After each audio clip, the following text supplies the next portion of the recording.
Hello friends, हाल ही में मैं एक व्यक्ति से मिला जिसकी उम्र 80 से 85 वर्ष थी और जब उनका ब्लड टेस्ट किया गया तो उनके ब्लड टेस्ट में ये पाया गया कि विटामिन B12 की मात्रा 2100 से भी ज़्यादा है, जबकि इसकी नॉर्मल लिमिट लगभग 700 के आसपास होती है। लेकिन उनके शरीर में 3 गुना से भी ज़्यादा B12 की मात्रा पाई गई। जब पता लगाया गया कि ये ऐसा क्यों हुआ तो पता चला कि उनके माइंड में ये बात थी कि विटामिन B12 से बहुत सारी बीमारियां होती हैं। इन बीमारियों से बचने के लिए वो इतनी अधिक मात्रा में विटामिन B12 के सप्लीमेंट्स कंज्यूम करने लग गए कि उनके शरीर में इस टॉक्सिक लेवल तक विटामिन B12 की मात्रा पहुंच गई। इसी प्रकार आज देश और दुनिया में सभी लोग इस तरह के सप्लीमेंट्स ले लेके अपने शरीर को खराब कर रहे हैं। आपने सुना ही होगा कि कैल्शियम की टैबलेट खा खा कर किडनी में पथरी डेवलप कर लेते हैं। कुछ लोग विटामिन C की टैबलेट खा खा कर इम्यूनिटी को बढ़ाने की जगह इम्यूनिटी को और गिरा लेते हैं और बॉडी को एसिडिक बना देते हैं। जैसे आपके शरीर में विटामिन C की कमी है तो आप क्या करने लगते हैं, विटामिन C की टैबलेट खाने लगते हैं, जबकि इस कमी को पूरी करने के लिए आप नींबू, अमरूद, आंवला, बेर इन सब का प्रयोग कर सकते हैं।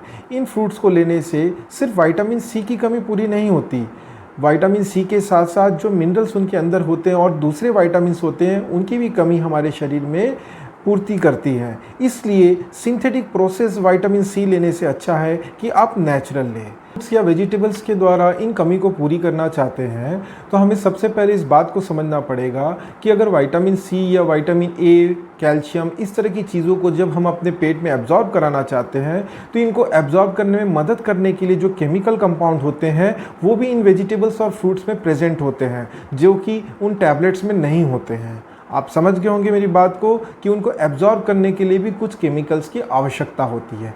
ये केमिकल्स उनको एब्जॉर्ब करने में मदद करते हैं, एसिमिलेट करने में मदद करते हैं, जो कि क्रूड फॉर्म में आपने अगर कैल्शियम ले लिया, विटामिन A ले लिया, विटामिन C ले लिया तो उसमें नहीं होता है। मेरी माने तो सप्लीमेंट्स का प्रयोग कभी भी नहीं करना चाहिए। मैंने आज तक अपने जीवन में सप्लीमेंट्स का प्रयोग नहीं किया है। मेरे शरीर में अगर किसी चीज़ की कमी महसूस होती है तो मैं उसे फ्रूट्स, वेजिटेबल्स या और भी फूड आइटम्स की मदद से मैं उसे पूर्ण करता हूँ, लेकिन मैं कभी भी किसी प्रकार का सप्लीमेंट्स नहीं लेता हूँ। मैं पूरी तरीके से वेजिटेरियन हूँ और मैं दूध का भी प्रयोग नहीं करता हूँ। लेकिन अगर आप मेरा ब्लड टेस्ट लेंगे तो आपको दिखेगा कि मेरे शरीर में किसी भी प्रकार की कोई कमी नहीं है। मैं आपको सलाह देता हूँ कि आप अपने पैसे मत बर्बाद करिए इन सप्लीमेंट्स को खाकर, और इसके साथ साथ अपना शरीर भी आप मत खराब करिए। आप नेचुरल वे में चलिए, नेचुरल चीज़ें खाइए। समझदार को इशारा काफ़ी है और जो ना समझे उसे लुटवाना बाकी है।